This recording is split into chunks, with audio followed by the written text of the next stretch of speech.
Welcome, welcome, welcome. In this episode, I'll be removing the subframe, starting here with the lower control arms.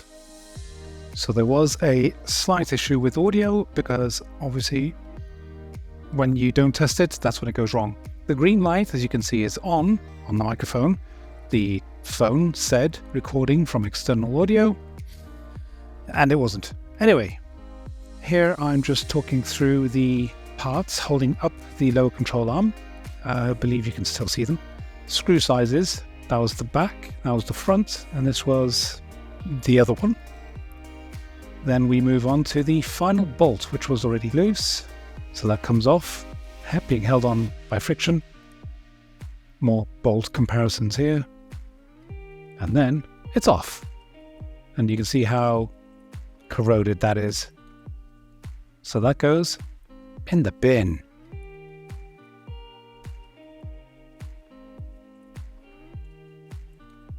And here we're going to go on a little journey. I'm showing the bolts that were removed. 3 there. Here 1, here 2, and here this one. That's holding the rest of this arm up. Then here I'll show you some of the corrosion on the crash arms, the front slam panel or radiator mount. I've actually got a new facelift version of this front radiator mount, so that's not too bad. Then I'm explaining how some parts aren't available from Honda anymore. Some, like this piece of metal, rather rusted, but you can fabricate it easily. And there's surface rust. Everywhere else is okay.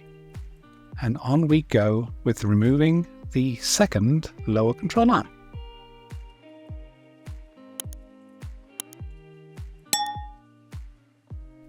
So, although later I was saying to the camera that the subframe only appears to be held on by 4 bolts, some of these bolts here, out of those 3, if not all 3, actually doubled up.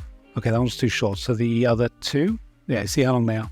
The other 2 are acting as subframe bolts as well. So that would be 8 bolts in total, which makes you feel a little safer. One more bolt, and that is the second control arm free of its home.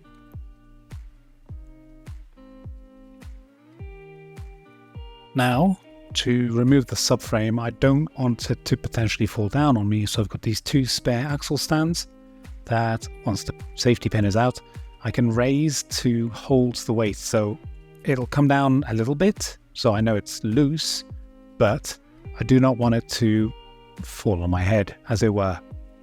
And here will be the 4 bolts I'm talking about, which of course need a bit of convincing to come loose, just to be sure. Checking there's no other hoses in the way. And I feign number 1. Here we go. 1. It comes loose. 2. It comes loose. 3. Comes loose. And 4. These were surprisingly easy to remove. And here I'm going to pretend I'm an engine. No. So the idea here is to use my legs while I'm sort of knelt down on my feet, if that makes sense. My knees are not on the floor. So I'm removing axle stand number 1 to start taking the weight on my knees. Get it safely out of the way. Removing axle stand number 2. These unfortunately didn't seem to have a quick release. So I had to sort of struggle them out. Put it back in position, gives me a little more room, and out she comes. Then of course I need to get it past my leg. And now I've got the weight of the subframe on my legs. So I need one hand to brace myself from falling forwards, and the other hand to sort of hold it on my legs so it doesn't fall off and possibly bend or dent anything. It had some weight to it. I'll have to show the replacement EG as a side-by-side in comparison, probably also weigh them. And she's off. And a quick sigh of relief. And there it is, the piece we were working to get out. So join me next week, where possibly we'll work on some of this. We'll see what I can get to.